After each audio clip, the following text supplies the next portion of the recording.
Welcome to Peninsula Seniors Out and About. Today we're at the Trump National Golf Club for the 16th Annual Concours d'Elegance. Let's go down on the field and have a look at some of the cars. The featured mark this year is Cadillac because it's the 100th anniversary of General Motors. And so we'll have 5 different classes of Cadillacs, from the early Cadillacs of the 1910s and so, all the way through to some of the post-World War II Cadillacs. We're back here at the Concours again with Bob Greenberg. This is quite a successful event, Bob. What's going on here today? How many classes do you have? We have 26 classes of cars this year, more than we've had in the past year. There are quite a few. We've just gotten them onto the field in the last hour or so, and everything has fallen into place. We're very happy to see all that. We have a number of interesting classes this year that we think are going to be exciting for the public to view. The featured mark this year is Cadillac because it's the 100th anniversary of General Motors. In addition, we'll have Corvettes and muscle cars, General Motors muscle cars, big collection of other General Motors products besides Cadillac. Besides that, we'll have preservation vehicles, cars that have not been restored that were built post-World War II. And we'll have 2 classes of Morgans. We'll have the Morgan 4-wheelers and Morgan 3-wheelers. And what class is this behind us here? This is a class that I put together myself. I try to do something that interests me especially every year. And this is a class of alternative fuels and alternative propulsion. And the message that we're trying to get to the public is that while there are a lot of new products coming out in this area, a lot of this technology in primitive form was around before the turn of the 20th century. There's a car behind me that's a steam engine locomobile that's a replica of an 1899 locomobile. In addition to that, there are other older cars. There's a Owens Magnetic. There's both a chassis and a full-bodied car, so they can see how an Owens Magnetic actually ran. There's also an old 1912 electric car. And then in the more modern cars, we have a Mercedes from PV High that was developed by the students at PV High, and they've modified it so that it runs on biodiesel fuels, and they've been doing experiments with it, technology development, to try to understand the performance of these cars on different biodiesel fuels. And to get to cars that are not yet around, we have 2 fuel cell cars, a Mercedes fuel cell car and a Chevy Equinox that's standing behind us right now. That's both run on fuel cells, and they haven't been put into production yet. There's 100 of these Chevrolet fuel cell cars that are around the United States, and they're slated for production in 1912, I think it is. We saw you in the car rally yesterday with your son. That was really something. You want to tell us a little bit about it? Yeah, we had a great time. My son comes every year. He comes down from San Francisco every year to see the show, and he wanted to do the rally. We haven't done it in the past. He wanted to do it this year. So I took some time off and went on the rally with him and let him drive, and I navigated. And it was really fun. Greg Sparkman put together a very, very challenging rally. And we made it through most of the rally without getting lost, maybe a couple of small losses on the way. Can you tell us a little about the theme of the rally? Oh, the theme of the rally was a murder mystery, trying to find out who committed a crime on the peninsula. And it was based on a book, Prince of Palos Verdes by Stephen Smoke. And that seemed to get people very excited. It was really interesting to go on the rally, try to figure out the clues and find out who was the final person who committed the crime. There was quite a draw at the fountain looking for dates. Yeah, we were looking around too. One of the questions was, what's the date on the fountain? And people it was in Roman numerals, and we had to do it in Arabic numerals, and people were coming around guessing as to what the Roman numeral stood for. I think it came out 1538 was the right answer, but it was difficult. It was a very successful rally. How many cars were in the rally, Bob? There were 90 cars in the rally. We sold out for the event, and it was really very successful. I think the most successful rally we've had. The drive through Palos Verdes, I'll tell you, was just was great. Even though we got lost a couple times, it was beautiful to see the windy roads and the ocean all around Palos Verdes and driving through the hills. I enjoyed it very much. We saw the Bugatti whiz by a couple of times. Yeah, I think he got lost on the way. Yeah, that was a Bugatti Veyron, which is a $1 million car that finally made it back here to Trump's for the lunch. But I'm not sure how well he did on the rally. Well, it looks like it was a lot of fun. It was a lot of fun. It was challenging.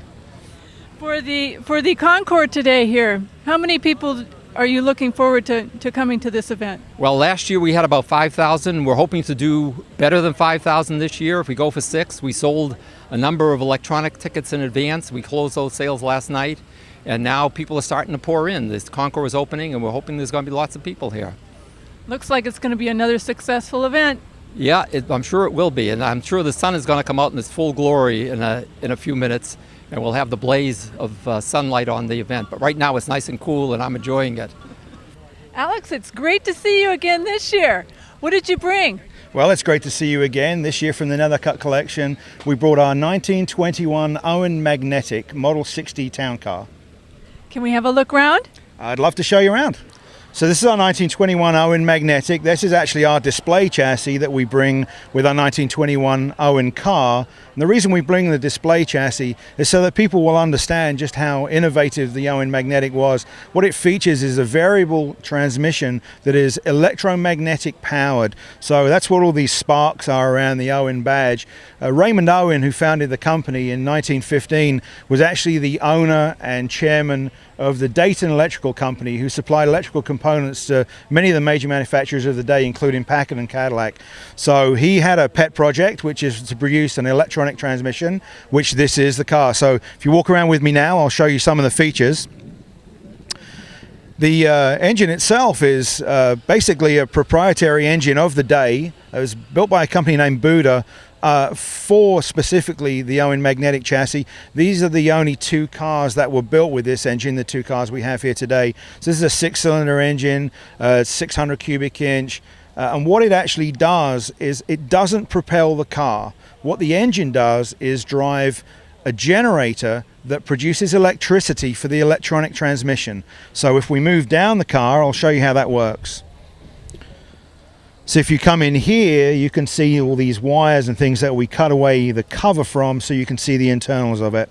And how it actually works is the engine drives in this area a generator that produces an electric current. And all these switches and mechanism in here drive the back end of this, which is an electromagnetic motor. And there are varying varying transferences of current that lock up the electromagnetic force in the transmission that actually pass through the drive shaft and down to the rear end. So the car's very interesting in that the engine part of it, the actual piston engine part of it, is not connected in any way to the rear axle or drive shaft. The engine simply powers, is a motivating force for the electric engine, and all that does is supply current for the transmission, so that it will power the rear wheels. And that's basically how an Owen Magnetic works. It's an electromagnetic drive system. If we walk around to the other side, I can show you some of the other kind of interesting features of how it works. The car was actually very fuel efficient. You'll probably notice that the gas tank is relatively small for a car of this period and size. And the reason for that was the engine never gets over idle. It runs between about 800 and 1200 RPMs, and it never gets above that because it's not driving the car. So you don't need to rev the engine up for anything. So you really don't use much gas. It runs about 26 to a gallon. So if we come around here, I can show you the controller here. And this is actually the heart of how you control and drive the car.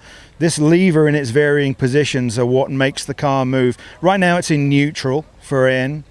First gear, second gear, third gear, fourth gear. There's no clutch. There is no transmission to speak of. So all you simply do to move the car is you move the lever down into first gear, second gear, third gear, whatever speed you'd like to go, and all the way down here into H, which is high gear.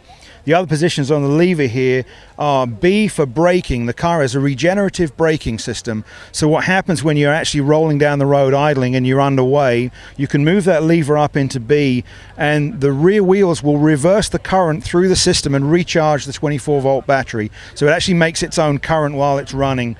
S is for start. because the car doesn't have a starter motor or a generator of any kind. The engine is self-sustaining once it's running. You move the lever up to start, and the electric motor reverses its own current and turns the engine instead of the engine turning the generator. So it's all integral in the transmission. C is actually for charge, so if you get a low battery situation, and there is an indicator for that, the dials on the dash tell you where the battery's at, and you start the car up and you think the battery's running low, you can move the lever up into C and it will recharge the battery fully in about 7 minutes. So it's very quick.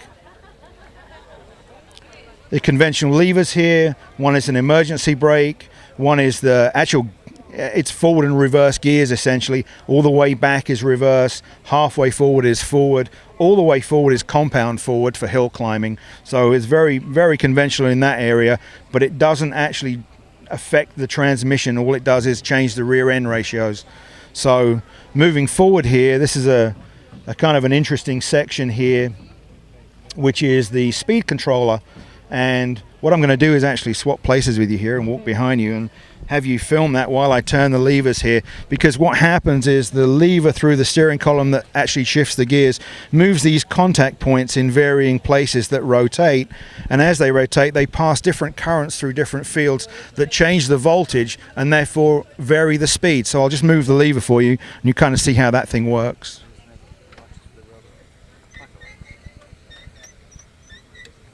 So it's sort of, it's simple but not. It's sort of the reason behind the electronic transmission or electric transmission really was not for any kind of innovative idea. Raymond Owen wanted to design and build a car that anybody could drive, and at the time clutches and transmissions were, you know, difficult to say the least.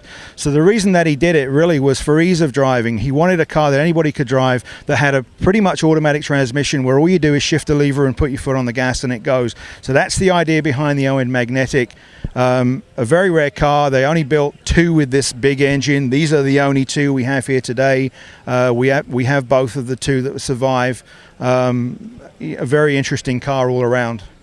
So this is the 1921 Owen Magnetic from the Nethercutt collection here at Palos Verdes Concours today, and we've already seen the Owen Magnetic chassis with the workings and mechanism that drives the car. So this is what the actual car looked like in its production version. The chassis we looked at previously was actually bodied as a town car, so it was kind of a big sedan, and this car was bodied in this fashion, in an open roadster fashion. The car was actually built, commissioned for Enrico Caruso, who was a very famous opera singer of the day, and he enjoyed the car, and we actually got it from the Harrah collection when they started to sell cars off, and JB Nethercutt bought this car personally. So this is what the actual car looks like in its full form. We're here with Gary Wales in this beautiful car behind us. It's quite unusual. Can you tell us a little bit about it, Gary? Absolutely. It's a 1918 14-liter 6-cylinder Il Bestione. I know, Il Bestione, the beast, and for obvious reasons, as you can see. Can you show us a little closer up look? Absolutely delighted. First of all, let me explain why Il Bestione. Well, Il Bestione is my personal salute to the great cars of the heroic age. And you can take something that's 90 years old and still drive it and enjoy it. And what this was about is people nowadays think that to drive a car, you just get in, you turn a key, press a button, and you're down the road. The old days, it wasn't like that. My mother's time, when she was a little girl, a car would be coming. They'd hear it a block away, everybody would run out and see it. It was an event. 14-liter T-head engine. The reason it's called that is that you've got 3 separate blocks, and that was actually for ease of maintenance, and it was a very easy casting compared to a multiple casted block. So there's 2 pistons Siamesed into each block. So if you did happen to have a cracked block or a problem with one of them, you wouldn't have to remove this giant multi-hundred-pound block. You would just remove one block, repair it, put it back in, you're back on down the road again. You can see that it is outside shifting. It's a 3 forward speed with 1 reverse. You have your emergency brake here. Another thing that's very unusual, it was very common in the very early days of the automobile, it is chain drive. And I get a lot of people asking, why chain drive? That's very unusual. We don't see that anymore. Well, you don't. However, you now have a drive shaft, and they're putting thousands of horsepower through on big dragsters on something the size of your wrist. And now you also have giant chains going around like this. Now, what is the strongest? Hello? And this car will do 100 miles an hour. The back decking, as you can see, is mahogany, and it's very reminiscent of the Chris Craft speedboats of the 20s and the 30s, something I've always just thought was very, very elegant and handsome. And so we implemented and put this on the beast. Boat tails are always fun, always exciting. And it is just an absolute ball to drive.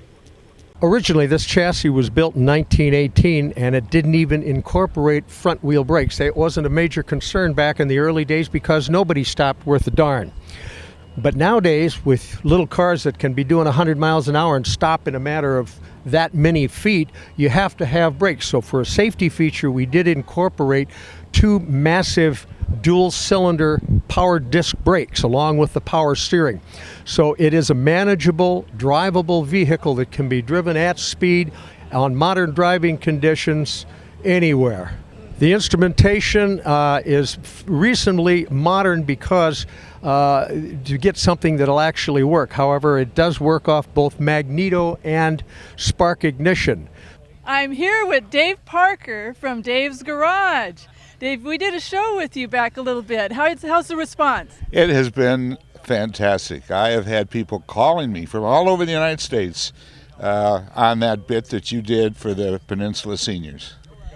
And we're here at the Concours today. That's right. And how many cars do you have here, Dave? Well, I have to kind of back up when I say this, but they let me bring 9 in, and they're 9 of my favorites. Okay. And what are those cars, Dave? Oh gosh, I've got a Buick convertible, which is behind us, a Century convertible, a '98 Olds convertible, a '58 Corvette, '61 Corvette, '67 GTO, a 442. Goes on and on, and you know, I'm getting a little older, and I'm having trouble remembering everything.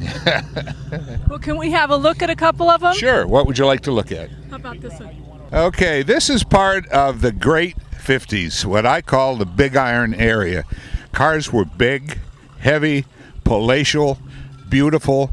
Every car had a tail. Every car had a distinctive chrome hood ornament. They were beautiful. This particular one is a 1956 Buick Century convertible. My mother had one just like this in 1956, and this was known as the businessman's hot rod. And the reason for that is it had a huge, big block Roadmaster V8 in it on a special body. They were extremely fast. This is the first year they came out with the 2-speed Dynaflow transmission. And if you had one of these around Detroit, you were cruising. Okay, the instrument panel is pretty much like the 50s. Lots of chrome, lots of turned aluminum. They started introducing stainless steel after World War II, and they were big and bold and bright. Red and white doesn't get much bolder than this, and we loved it. Now, for you guys and gals that grew up in the same era I did, you'll notice it has a bench front seat. This was absolutely the thing that you had to have. You took your girl to the drive-in on Friday or Saturday night. You had that big bench seat. Look out, some of you baby boomers. You may have started your life from that front seat. The front end of these 50s Buicks were massive. Lots of chrome, beautiful. They all made a statement. This was like a big bus coming down the road. Well, this was typically Buick. As everyone knows, in the 50s, every 3 years they changed. But when they changed, it always was a lot of chrome. Massive, huge rear end, big heavy bumpers. This is one of the more modified models that Buick has made. This is before they got into the big fins, the big huge fins that you see on the car. But this was the car in the 1950s. It's a beautiful car. Even today, I drive it all the time. All my cars are drivers, and this is a lot of fun to drive, and we get a lot of looks.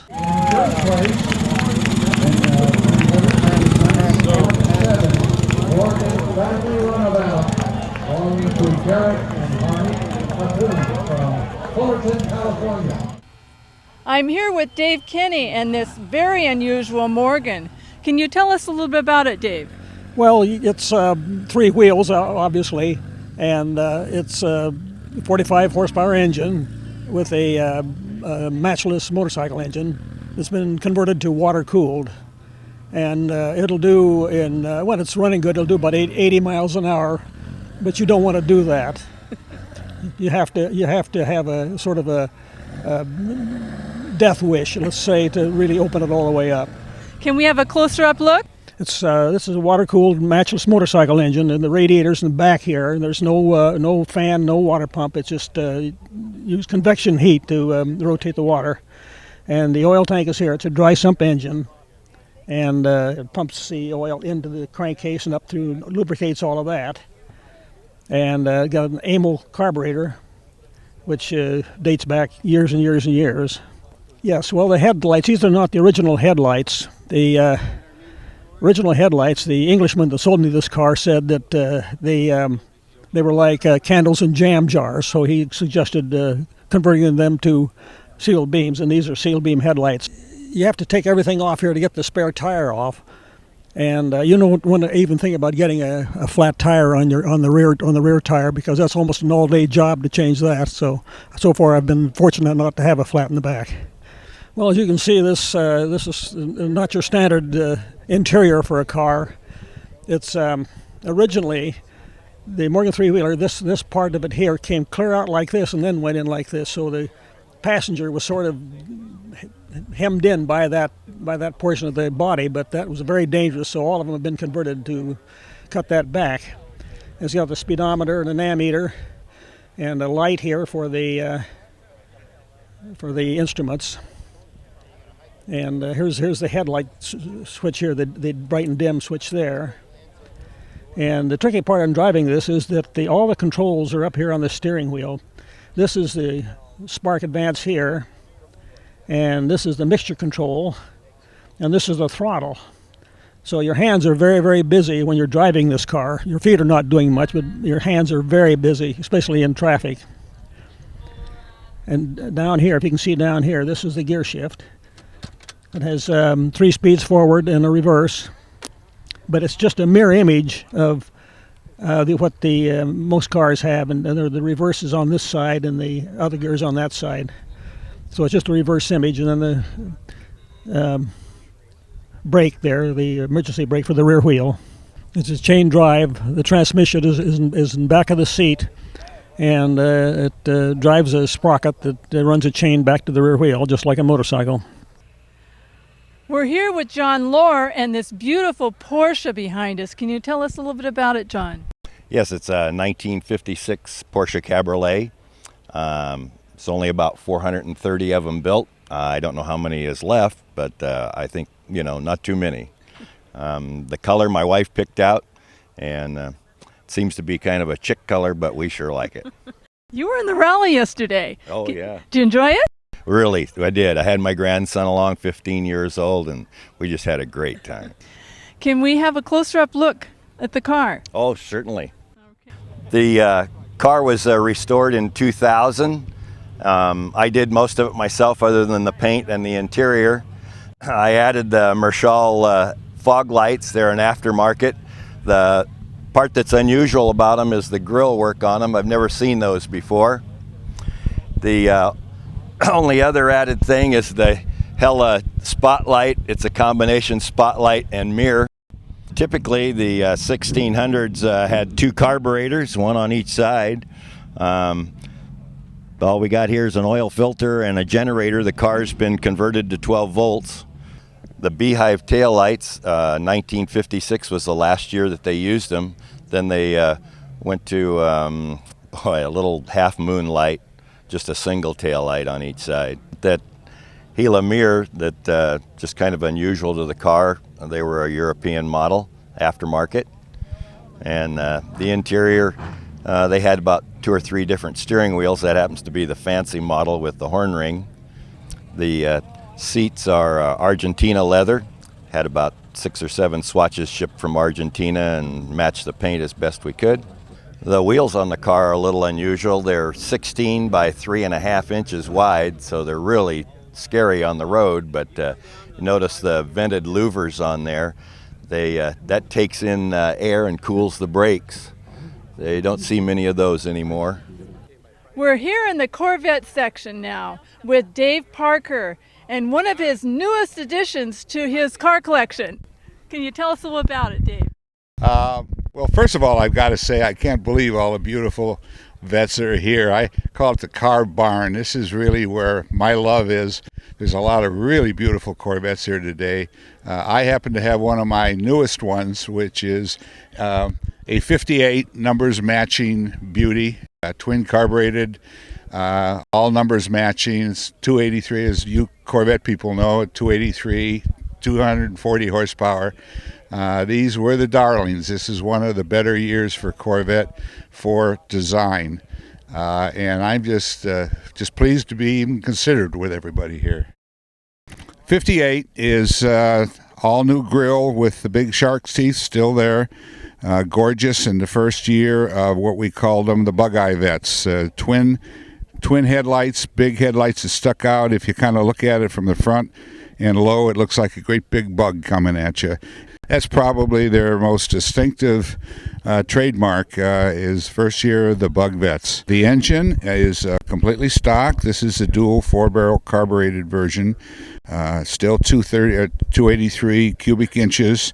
This one's up to 240 horsepower. Pretty much leading the train in cars of those days. Of course, those kind of specs are not very impressive today, but in the late 50s, these were the cat's meow. Probably the most distinctive factor or trademark in the 58s is the big chrome straps on the trunk. That was a 1-year only change, and they went back to a plain lid and got away from that. This one is finished in a beautiful light metallic blue. There weren't very many made in this color, and it's just a gorgeous color. The inside is one of my favorites. It has matching interior, a beautifully laid out dash, a speedometer that goes up to 160 miles an hour. They didn't go that fast in those days, but everybody liked to think they would. It has a panic bar, what we call a panic bar, on the right-hand side. Beautiful thing for getting in and out of the car, but in an accident could be pretty dangerous. Just like they came off the assembly line, and it's just a gorgeous car of the day. This one is also mine. It's another one of my favorites. This one happens to be a 61, also dual carbureted. It's a beautiful car. The color red and white is another red banner color. They just, for some reason, in those years, red and white was the color. Yes, Scott. Belonging to Larry and Diane Bloomer from Los Angeles, California. I'm here with Larry and Diane Bloomer in this beautiful car. I've really been admiring it. How did you happen to pick this car, Diane? Well, we have been looking for a classic car for a long time, mainly a Packard, and we were looking and looking and looking and hadn't quite found what we wanted, but we asked a friend of ours if he knew of any Packards that were around. He says, well, what do you want to use the car for? And we said, well, we'd like to do a lot of touring. He says, well, I have a car that's ready, but it's a Cadillac that I've restored for somebody else, and he's looking to sell it. So he says, we said, yeah, but we want a Packard. We don't want a Cadillac. We've had our heart set on a Packard. And he says, you've got to see this car. It's really ready and so forth. I think you would really enjoy it, and it would tour. You could drive it to New York. He says, okay, we'll take a look at it. And that was really it. We fell in love with the car immediately. It had such beautiful classic lines, and it was what we were looking for, and it was one that was ready and that we could get into right away. Oh, it sure is beautiful. Thank you. Larry, can we have a closer-up look? Well, the features that we loved about this car was the shape of the front, because it's really unique. There's only a couple cars that you'll find that have these biplane bumpers, and the detail here with the bullets, as we call them, are duplicated in the lights to some degree behind these lights, and then when you go around the back, you'll see that they're duplicated in the rear bumpers as well, and the tail lights. So that was a really interesting feature. And then this begins to get into kind of a rakish grill. It's sloped, as you see, sloped back at the top. And then you begin to look at the fenders, and these are all compound corners. See, they all flow in all these different directions. So it's really a lot different than any of the other cars you'll see in this the grouping of cars this morning, because again, it's down, it's in, it's around, even below the radiator ducks back underneath. So it's really quite different. And then as you begin to come around to the side of the car, you'll see again how the pontoon fenders take place here, and these focus down, as you'll see. So they come down here as we call them pontoons, and it's duplicated in the back as well. But here's another nice little feature in the back of the side mounts. You'll see, look at the filigree in the back of this mirror, how pretty that is. So there's a lot of detail, very Art Deco. Look down here to the center of the side mount, and this is also duplicated as you look at the wheels themselves on the ground. It has these little wings that come onto the little moon discs on the side. So this whole theme is carried all the way through, from the headlights to the pontoon fenders, the Art Deco here on the door. And as we open this up, you begin to see again the same features are duplicated in here, as you saw on the handle, and this little, again, kind of a filigree is duplicated, even this part down in here as you run along the edge. And if you want to roll around and kind of look at the dashboard, got some nice lines to it as well in the center of the steering wheel. It's all the whole theme is carried throughout the car. Okay, so we're looking at the back. Here again, these bullets that we talked about in the front are duplicated again here in the bumper and the back. These are all hand blown, and then you got the shape of these reflectors down through here. These are really a unique shape, again, with this pontoon fender dying out here in the back of the car. And they even went to the detail of putting the Cadillac emblem on the exhaust, which kind of finishes the whole thing. This is a 355D convertible coupe. They made 30 of these cars in 1934. Apparently there are 5 left, and only 2 restored. It has a full rumble seat. So this all opens up, and so you bring a couple extra bodies with you when you go somewhere. Then it has a very functional luggage rack down here, so that you can add your trunk onto the back of the car, which we've done. We took this car touring last year and drove from Kirkland, Washington, up to the top of Mount St. Helens, up to the top of Mount Hood, down the coast of Oregon, through the wine country, California, across the Golden Gate, down to Monterey, 1,500 miles, no problems, with about 28 other cars that were in the Pebble Beach Motoring Concours d'Elegance tour. This is the 1934, as I mentioned, and of course Cadillac was doing everything they possibly could to sell these cars. So I mentioned we only made 30 of this particular model, and of that there's only 5 left. But this is an 8. They also made a 16, which is featured here today as in the show. We took this on tour. We have some reflectors in here because this is a updraft carburetor in this particular car, and the intake manifold is right next to the exhaust manifold, so the heat's close to the intake, and put that in there to kind of keep any potential vapor locking down. But this is a V8, about 130 horsepower, single updraft carburetor, and it's been very, very reliable, very easy to maintain. It's called a flathead engine. And believe it or not, it actually came with this Fram oil filter that you see on the left, which most people would think is rather odd to have something that early, but they had it and worked quite well. Class 2 is classic Cadillac open cars from the pre-war period of 1928 until 1942. All 3 of the cars in this class belong to Aaron and Valerie Weiss from San Marino.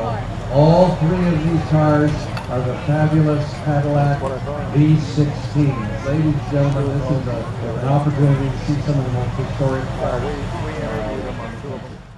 We're here with Aaron Weiss, And how many Cadillacs did you bring to the Concours today? We brought 4 today.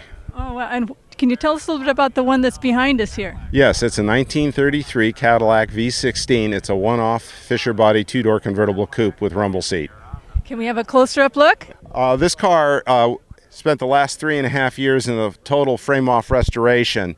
At some point in its lifetime, it had been quasi-resto-rotted with all kinds of ground effects, and so we had to take everything apart. We had the wood frame rebuilt, the engine rebuilt, drivetrain, and the car as you see it today is the product of a full frame-off restoration. At the period of time when the car was manufactured, most of the bodies were Fleetwood designs, and one Fisher body was made that year, and this happens to be the one. The differences are subtle, but the gold hood ornament and gold emblem is one, and of course in that period of time a lot of the chrome was painted over, and as an option we maintain the chrome as it is. We can open up the hood and give you a look-see in here.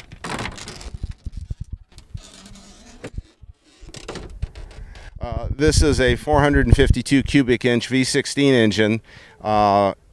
It's on a 110 degree slant overhead valve. And the 1933, as a departure from the first 3 years of the V16s, we're now a mechanical fuel pump, and and where the others had their vacuum fuel tanks, here now we have our air cleaners and a normal carburetor. As you can see, the manifolds are all porcelainized. That was the way that those parts of the car were treated at that period of time. You can see the distributor has all 16 spark plug wires coming out of it. Now this is an interesting car because in essence it was two eight-cylinder engines pressed together with a common crankcase. Okay, opening the door, we have the hides, which are all single hides as opposed to a tuck and roll, and the reason for that was that these kind of hides, which were one piece, were more expensive, and Cadillac wanted to have the ultimate luxury car. If you have tuck and roll and you have blotches from the animal hitting a fence or something, those can easily be cut out, but having a full hide this size is a rarity. The dashboard is all of the instruments are all, as I said, gold leaf, and then the actual instrument fascia is a stamped herringbone type design. At this point in time, the car had a throttle adjustment so that you could raise the idle up, and all of your lights controlled are on the steering wheel as well, the horn.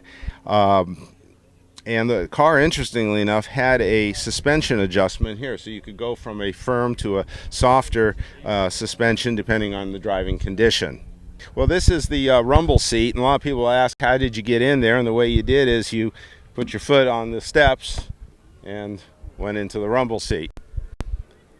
On the side here we have a golf bag door. You could open that up, slide your golf bag in there, and of course at that period of time we didn't have the huge golf bags that we have today, so it just slide right in there for easy storage, easy access. We have a luggage rack on the back. We don't have the trunk. Those have been mostly lost through time, but generally the rack would fold down and the trunk would strap onto the rack, and oftentimes inside the trunk you'd have fitted luggage. So if you were traveling somewhere, the trunk didn't come off, but when you got to the hotel you opened up the trunk and took your luggage out of it, and all fitted in there, exactly measured to the size of the trunk. We're standing in front of a 1931 Cadillac V16. It is a Fleetwood bodied all-weather Phaeton. The term all-weather Phaeton came from the fact that it had roll-up windows as opposed to isinglass curtains. The particular car we're showing here is the poster car for the 2008 Palos Verdes Concours d'Elegance. In 1931 they made approximately 250 of this model car, and this would be a car that could either be personally driven or chauffeur driven, as there is a divider in the middle. As much as we have pilot ray lights, and these lights will turn with the front wheels, and a lot of people think that the modern cars are starting to come out with that option. It's a revolutionary development, but they had them back as early as 1925. We have a grill guard here to keep the flies off the grill, and behind this are actually louvers, and when you would start the car up, the louvers would stay closed, and then a thermostat would open them up as the car got hot and you wanted to cool it off. The goddess is the hood ornament we have on this car, but it was possible that you could have had other different ones. The heron was the second one that was available that year. We have dual horns, and you can see the headlights are large, but back in 1931 there weren't a lot of street lights, and so you needed a lot of light to get by. The 1948 Delahaye,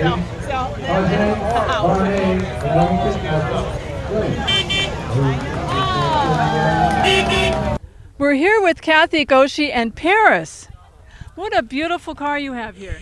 Thank you so much. I just love it. It's my passion. That and my poodles, of course. How did you happen to pick this car? I think I bought this car, well, because I love the lines of it, and it just, the design, the style, the way everything flowed, the thoughtfulness and elegance of the design just stole my heart. Simple, and yet it's very elegant. It has very wonderful flowing lines, and each piece of the car is very well thought out so that it flows into the rest of the car, and it's almost like poetry in motion. There's the tires, and then the main wheel has actually spokes in it, and then this is the hubcap over the top of the wheel, and it's very French in style. The door is actually wonderfully designed. The side glass is actually curved, and then it kind of flows here, 3 curves here, and all of these beautiful curves actually flow into the front fender area of the car. The inside of the car is wonderful. It has a stick shift on the floor, but then it has a 4-speed Cotal transmission on the steering column, so you then have to shift again to go 4 gears forward or 4 gears in reverse. So it's a little different than the cars that we drive today. So Mr. Varney really made a very tidy package. All of the lines and the curves flow together, blend together. All of them have a reason, and it all just takes your eye flowing around the car in its beautiful movement and style. To me, it just is an elegant design, and that's what stole my heart on the car. I'm here with Rayne Sherman, one of the co-chairs of the Concours. Wow, what an event we had here today. Thanks, Betty. It's another successful event. 200 of the most beautiful cars in the world on the Trump National Golf Club today. Spectacular weather. What can you say? It's just another successful event for our charities, which are, of course, the Palos Verdes Art Center and the Palos Verdes Peninsula Rotary Foundation for their children's outreach programs in the South Bay. So it's been a great week. You know, we started on Friday night with the charity gala at Nick and Rose Colonna's home over in Palos Verdes Estates, and we sold that event out.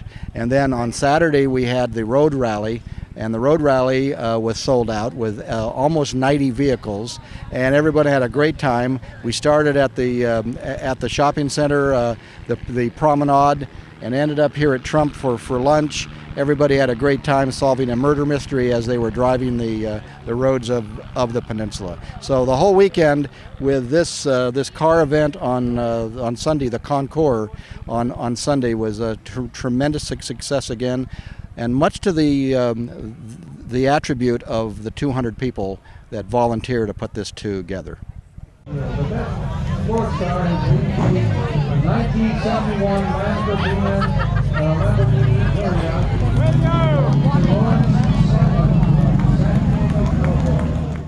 I'm here with Jeff Jacobs. Congratulations! Thank you. Can you tell us a little bit about your Lamborghini? Sure.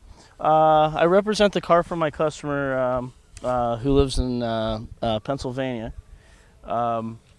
This is the 1971 Lamborghini Miura SV Yota. It is the first car out of 5 cars that were built by Automobili Lamborghini. This car and another Yota, which is silver, were that stayed at the factory to be purpose built as a customer Yota. Okay, the Yota was started from Bob Wallace. When the Miura was introduced in 1966, Bob Wallace went to Ferruccio Lamborghini and other people at the factory, and basically he was the head engineer and chief test driver, and basically Bob Wallace asked them permission to take the Miura and build a racing car out of it. Okay, unfortunately the Yota race car, it had a very short life. A couple years afterwards, the car, unfortunately, somebody drove the car and basically crashed, and the car ended up in tall grass and weeds and stuff, and because the engine and everything was hot, the car caught on fire, burst into flames. The only parts that I heard of that are salvageable was the engine. Everything else was gone. This car basically exists because clients who had a Miura SV as it was being built on the production line or after it was built, basically when they saw the Yota race car, they asked Lamborghini, like the Shah of Iran, for example, who owned over 3,000 sports cars at one time. That's 12,000 tires. That's incredible. The Shah, for example, which this wasn't owned by the Shah, but same car, as far as its model. Okay, the Shah went to Lamborghini and asked them, "Can you please add some Yota modifications and make my SV more special?" So they said, "Sure, we'll do it."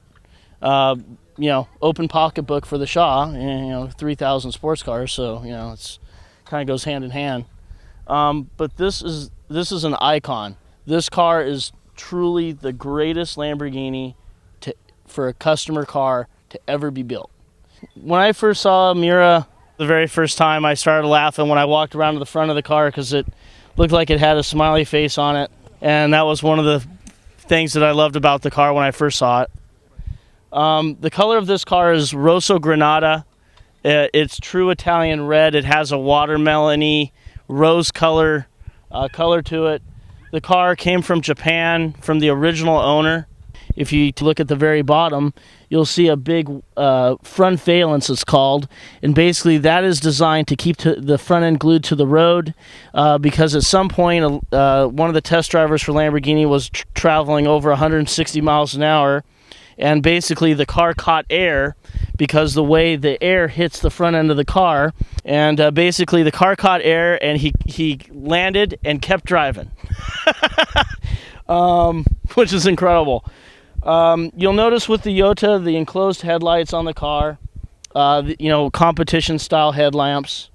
The wheels are Campagnolo. They're made out of magnesium, and they sit on the Pirelli, original Pirelli tires. This beautiful car and all Miuras were designed by one of the best Italian designers ever, Marcello Gandini. This car is just absolutely gorgeous. Dallara was the gentleman who engineered the chassis.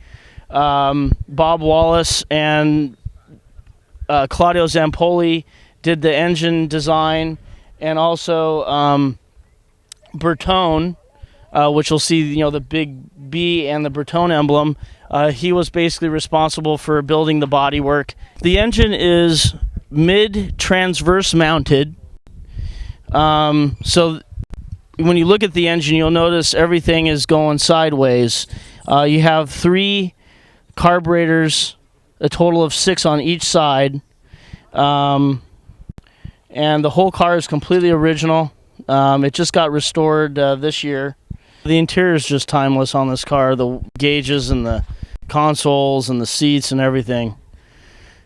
You got to remember this was built in 1971, so it's just the design is just absolutely gorgeous. From the inside, from the exterior, everything. My favorite Lamborghini in the world. And the Best in Show award goes to this 1939 Derald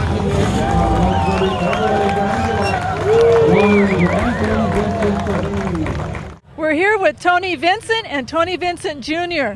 They've won Best in Show. How's it feel? I would have to say, without a hesitation, just terrific. It's always a great pleasure. Tony, how do you feel? Oh, you're kidding. It's always an honor, especially with these shows. The cars are so phenomenal. You know the people, the care they take in putting their vehicles together. So at any show, to get that categorization is it's a really nice thing to achieve. Ovatus Grill is the signature of Henri Dupron, imitated by many fine manufacturers since that grill. You get a very good angle from the side, more so than the front. But you'll see the shaving. The new Jaguars have been featured that way. The headlights are yellow coned, although they look like they're normal clear. As we approach from the driver's side, which is the right hand, you'll see the wheels have been manufactured by the French Yassin. Some of the features on the automobile are in the gauges. They are the original. The car is about as pure for a Delage of 1939 vintage as one would look for. Restored only in color for a better view of today's style. And it's really called a teardrop convertible. It picks up in the rear fender into a reverse, or sort of a parallel teardrop. The louvered hood and the teardrop design is quite unique for a 1939 vehicle. One of the very interesting points is the car frame itself was finished by Henri Sherman in 1939. The war broke out. It was hidden all through the war years, and it wasn't completed until 1946. Its performance is almost unexcelled for its period of time for a automobile that was not designed only for comfort, but the speed is quite handsome. It has a uniqueness that caught my eye when I first saw it, and it's never lost my eye since. I'm here with David Conforti, the general manager here at Trump National Golf Club. What an event you had here today. Can you tell us, how was it for you guys? It was superb, especially once the sun came out. I think we had a little bit of a thicker marine layer this morning than we thought we'd have. But sun got out about 11:30 in the morning, and it was just fantastic. I think our first day we've had in a long time where it's been sunny, but it hasn't been hot. So it was a perfect day. Well, congratulations on the fantastic event here. We're here with Harry Kidder, the president of the Palos Verdes Rotary Foundation. A lot has gone on here. Can you tell us a little bit about it, Harry? Sure, Betty. Well, we invited you back down here to the Boys and Girls Club. Last year, you were filming the construction of this career center for the nationally recognized College Bound program, and this year we want to show you the final results. This is the finished product of the College Bound Career Center, and as you're looking around, I want to throw out some numbers. The numbers are 4, 8, 14, 27, 142. 5 years ago, when this program started, we were able to send 4 students to college. That number has grown over 5 years to that last number, 142 graduates this past June who will be attending a 2-year or 4-year college, who are attending a 2-year or 4-year college right now. And that money flowed directly from the Concours to our foundation to this College Bound program. The College Bound program has been so successful that the Boys and Girls Club is starting to roll it out to other locations. With me is Derald Sidler, who's Director of Development of the San Pedro Club here, and he's going to tell us a little bit more about the rollout. Thank you, Harry. First, let me say that here at the club, we're very, very grateful and proud of the partnership we've had with Palos Verdes Peninsula Rotary Club over the years. Quite honestly, your contributions to the kids and the clubs here have enabled us to take a program like College Bound and make it very successful. Currently, as you know, this past year, we've basically had the program here at our San Pedro site, but we're now expanding it to our Port of Los Angeles Club as well as our Wilmington Club. We're also working in partnership with the Harbor City Boys and Girls Club to help them implement College Bound at their location and have plans to expand it throughout the Los Angeles area to other Boys and Girls Clubs. So again, on behalf of the kids and the Boys and Girls Club of the LA Harbor, thank you for our partnership. Harry, I understand there's other organizations that the money from the Concours is used for. Can you tell us a little bit about them? First off, we have a scholarship program that was able to award scholarships to 8 students at local schools to attend college this year. We were able to use funds from the Concours to send a group of inner city students, really children, to Boy Scout camp for the first time ever and let them experience something like that. We had an emergency funding request from the Palos Verdes Education Foundation and we were able to give them some funds to help offset the cutbacks coming down for Sacramento. The Toberman House has a youth sports league here in San Pedro, and we were able to provide them with some money for uniforms. And we were also able to help fund the Trinity Care Hospice arts and book program. A lot of wonderful things that money's been used for. Absolutely, and then please come back next year so we can do it all again. We're here with Bob Yassin, the CEO of the Palos Verdes Art Center. Can you tell us a little bit about the Art Center here, Bob? The Art Center is one of the oldest organizations of its kind in the peninsula, founded back in 1931, the second oldest artist organization in California, as it turns out, the LA Arts Association, a little older than we are. We've been here providing exhibitions, classes in how to make art. Years ago, we used to do music and theater as well, and all kinds of things on a 7-day-a-week basis for many, many years. We teach people how to make art, we teach people how to appreciate art, and we teach people how to enjoy art and to see art in exhibitions. That's what our function is, basically. And it's not for just Peninsula residents. No. We see our audience as the general South Bay and even beyond, with exhibitions such as our recent Wearable Expressions, which brought in artwork from around the world. 13 foreign countries, 28 states around the country. We do things like that from time to time, although we do have a focus on Southern California, no question about that. Our classes range from silk painting to figure drawing to God knows all kinds of other things. We're very pleased with our most recent addition, a digital lab studio where we're able to do just about anything that can be done with a computer. Concours was invented by my predecessor at the Art Center, Vincent Beggs, along with Eric Allen, with the Rotary. It's been a joint project for many years until it became an independent organization of its own 3 years ago. We have benefited from the largesse of the Concours, from an annual contribution, which goes to our many, many programs that serve all of our communities here at the Arts Center. Thank you for joining Peninsula Seniors Out and About. I'm Betty Wheaton. We'll see you next time.